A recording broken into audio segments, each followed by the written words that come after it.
All right, I want to talk about some voting stuff and some voting machine stuff. Yeah. Hopefully this won't get boring. I don't think it will. I don't know. Okay, voting machines, first of all, there's been a lot of talk about this company, Dominion Voting Systems. Yeah. And there was an interesting, actually, Chris, one of our moderators, shared this with us internally. There, if you go to, we'll put links, like we always do for this stuff. Yeah. But if you go to Twitch, there's a channel called Red Pill 78 that this guy interviews this woman here. Her name is Melissa Carone, and she basically was a contractor for Dominion Voting Systems. She showed up at the polls to try and make sure that things were kind of going okay, and she noticed a bunch of things that she talks about. She talks about seeing if a reject ballot wouldn't go through the machine, the employee would get a blank ballot and fill it out unsupervised and forge the voter's signature. And she said she witnessed this. And she's naming names, by the way. She named her supervisor's name. She says in a 24-hour shift, not a single ballot filled out this way was for Trump. There was a table that they called duplicate ballots for these, which numbered in the thousands. She said 2 young guys in their 20s were responsible for inputting all the information from that location into the computer. There was no oversight. The 2 of them worked doubles all day and all night, and they were friendly with her boss. When she reported this to her boss, he basically said, the last thing we need is a problem here. We're just here to assist with IT. We're not here to help them run elections. So, shut up. So there is, now, by the way, this to me, again, not proof, does count as evidence that there's something weird. It is evidence. But I do want to talk about Dominion Voting Systems a little bit because there has been misinformation floating around. And I think that if you want to question the integrity of the elections, which I think you should question the integrity of the elections, and I think we should investigate voting fraud, you've got to do it with integrity. You can't just throw around stuff that you might hear and say things that are unsupported. So there's been stuff about Dominion that is incorrect. So people have said, well, Nancy Pelosi's people are involved in it, and Dianne Feinstein's husband is part owner of it, and they have ties with the Clinton Foundation. I just want to go through this truth about that stuff. And, mainstream media does report this, but I would appreciate this. We should know. Yes, Nancy Pelosi's aide has represented Dominion as a lobbyist, but so have aides for Republicans. Dominion hires lobbyists, so that's not a shock. Dianne Feinstein's husband, Richard Blum, he the claim was that he owned part of Avid Technology as an investor. He has a firm called Blum Capital. That he owned Avid Technology and that Avid makes the software. Neither one of those things is true. This is a statement from Avid, which is a publicly traded company. To officially correct a misconception that arose on Twitter in the last 24 hours, Avid Technology Incorporated definitively states that we do not develop software for vote counting. By the way, they're publicly traded, so they'll get in trouble with the SEC if they lie about this stuff. The Avid wrote in a statement on Twitter on Saturday, they said, and then he said further, while Blum Capital was an investor in our company, it has no holdings. So neither does Avid make the voting software, nor does Richard Blum actually own any Avid anymore. Okay. The Clinton Foundation. The Clinton Foundation has a project called the Delian Project. The Delian Project is about, quote, democracy through voting. And in 2014, Dominion donated money to that project. That appears to be the only interaction that they've had with the Clinton Foundation. Now, maybe the Clinton Foundation is super opaque and there's other stuff going on, but there's no smoking gun here. Because of complaints about Dominion, in terms of like who's behind it and who owns it, the CEO revealed at least part of the cap table, part of the capitalization table, and it turns out that a company called I think they're a private equity firm called Staple Street Capital. They own 75.2% of the company. The CEO founder dude owns a bunch of the rest, and everyone else owns under 5%. So if you start, and I've seen people go down this. So I've seen people go down this path. They immediately start doing stuff like this. They're like, okay, well, let's go look at Staple Street Capital, right? And now there used to be a team page on Staple Street Capital, but if you go to the team page, last night it was there. It's gone. You can't even see who the team is. And that's because people have been, I did this. I looked at the team last night and I was like, well, let me see who these people are. All right, so now everyone's trying to figure out who are these people? Who did they donate to? What's their political leanings? Blah, blah, blah. And look, in any large financial firm, you're going to find a lot of people who lean left and who donate to things and are involved in leftist things. I mean, that's just the way it is. And so I want to outline what I think the fundamental problem here is. The fundamental problem is that we care about these things because we shouldn't have to. So right now, we are forced to do things like this. We go over to Dominion Voting, and we look for who runs Dominion Voting. We look for abouts. You can't find anything really about you can say join the Dominion team, but they don't have information about who they are. It's very opaque. It's a privately held company. And we start asking ourselves questions like, well, who built it? What are their political affiliations? Who funded it? Right? These are all the questions that people are asking about this. And the problem is that we have a system where you have to ask those questions. That's a problem. And I know this is going to be a little bit of a tangent. Hopefully not too much. I was a security person and a cryptographer for a long time. There has been interest in the cryptography community for how to do fair elections with validation. You can validate your vote was counted, but people can't see what it was. I mean, the crypto community, when I say crypto community, I don't mean cryptocurrency. I mean the old school crypto community. They've been interested in this problem for quite some time. And when you are faced with a company that you're asking questions like who built it, what are their political affiliations, who funded it, the fundamental problem is those shouldn't matter. It's like saying opinions of scientists is blah, blah, blah. That's not the same as science. You don't want to have a voting machine where you rely on the integrity of the people who built the voting machine. That's a broken system. And any crypto person would look at this initially and say, just on the surface, and say, this is bad. Good crypto designs, good security designs are the protocol, the algorithms, and even the software are open source. They're open. And the reason that they're open is so that anyone can see what the vulnerabilities might be. They can point them out. They can get fixed. We can see that they've been fixed. It's above board. There is nothing secret. The idea that you keep an algorithm secret is inimical to security. You do not. You keep one thing secret. You keep keys secret. We know, okay, the keys got to be blah, blah, blah. But everything else is open. It's out in the open. And it's out in the open, so you have the force of the entire technical community pouring over this. Liberals, Democrats, libertarians, anarchists, fascists, commies, everyone who cares for their particular thing, they're all pouring over the code, looking for ways it can be exploited and pointing it out because they don't want unfairness. That's how you build a robust system. And this is like... That's transparency. It's transparency, and it's for the crypto community. One of the big red flags, I would do security reviews of stuff a lot, and one of the big red flags is when someone says, well, we have proprietary technology. So if I had we'd have customers sometimes come to us and say, can you evaluate the system for us? And if we went to see the system and the company was like, well, it's proprietary, we can't show you the details, the report would be super short. It would be like, don't use these guys. They're snake oil. Don't use them. It's proprietary. Just walk away. It's proprietary. Walk the hell away. But this stuff, it's all proprietary. In fact, I'm gonna show you this because I looked this up. This is Dominion in particular. Now this was a agreement they signed in Canada because their voting machines are used all over the place.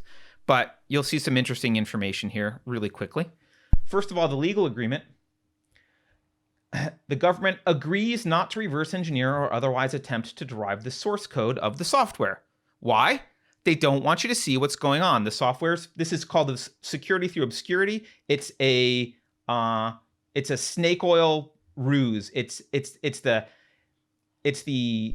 credo of a liar and a fraud is to say the security is through obscurity. That's what that is. So you're not allowed to look at our software. And actually, in the request for proposal, there was something that, good for the government, I guess.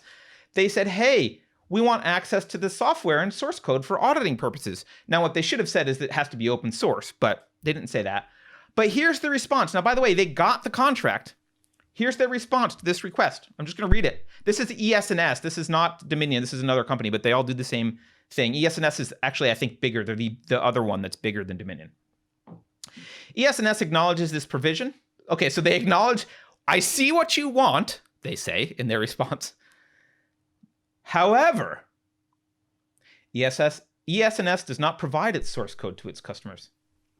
As a standard practice, ES&S maintains its escrow with Iron Mountain Intellectual Property Management Incorporated, a copy of all program source code developed and used for our proprietary software and firmware, as well as any changes, modifications, or updates to the source code.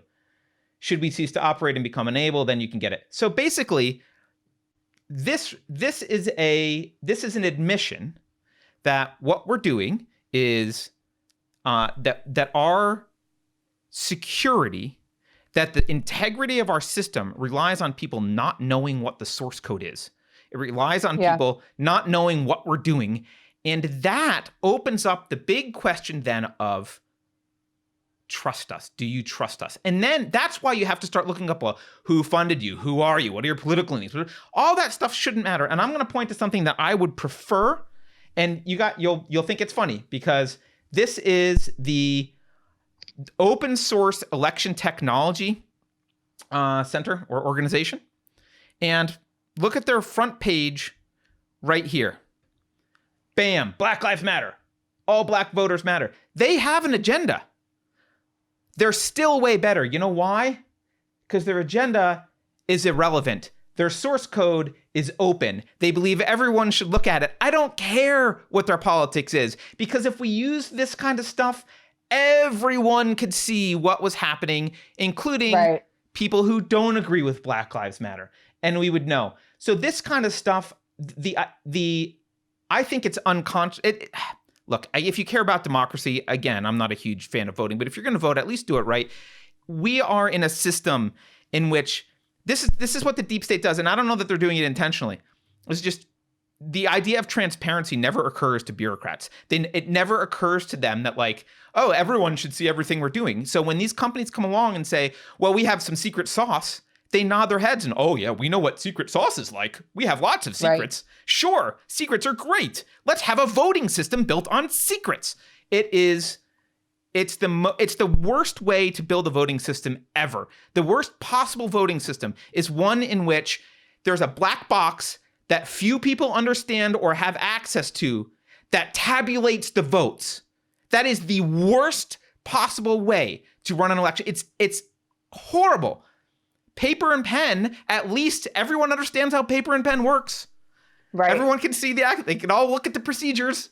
Got it. They can all look at it. It might be old school. It might suck, but they can all, if you want to switch to electronic, it's got to be open. And if it's not open, you should question the election. Because there's no reason to believe that it should be true, that it's correct. No reason. There's no reason to believe this is above board. Because you don't have access to the source code, even if it's a mistake. It's like secret, voting in secret.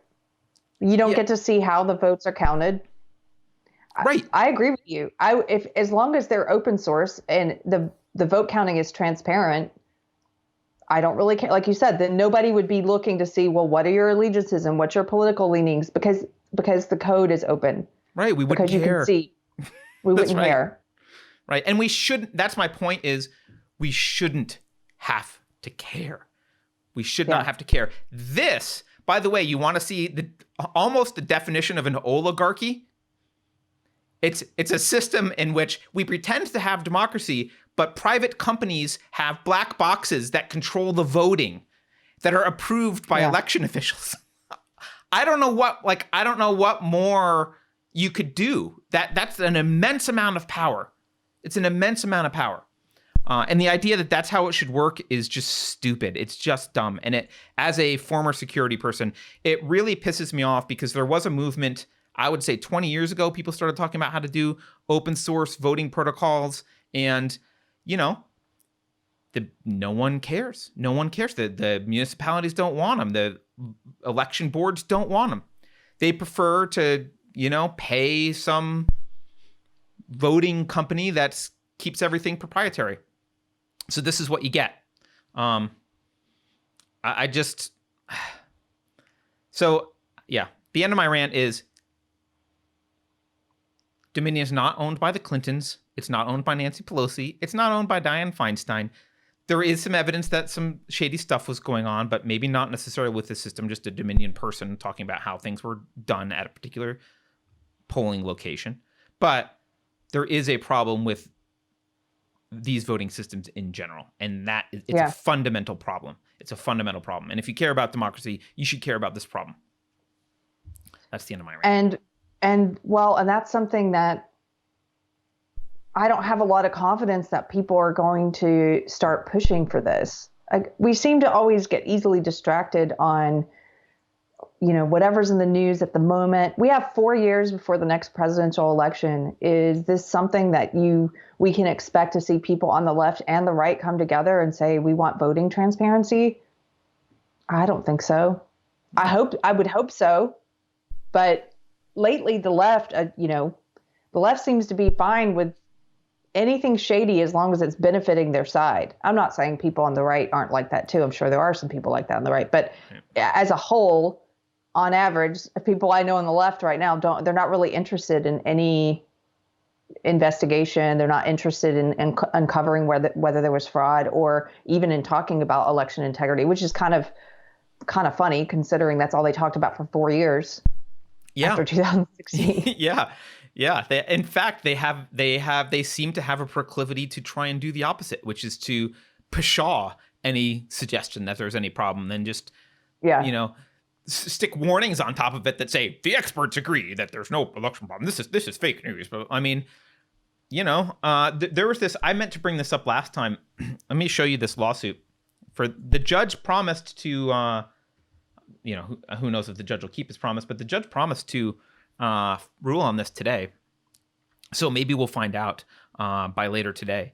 But this is a lawsuit filed. It's Costantino versus Detroit. Okay. Here's the allegations. Just, by the way, this should be news, but hey, here we are. Here are the allegations. Defendant is Detroit. This is the voting people, or the voting officials.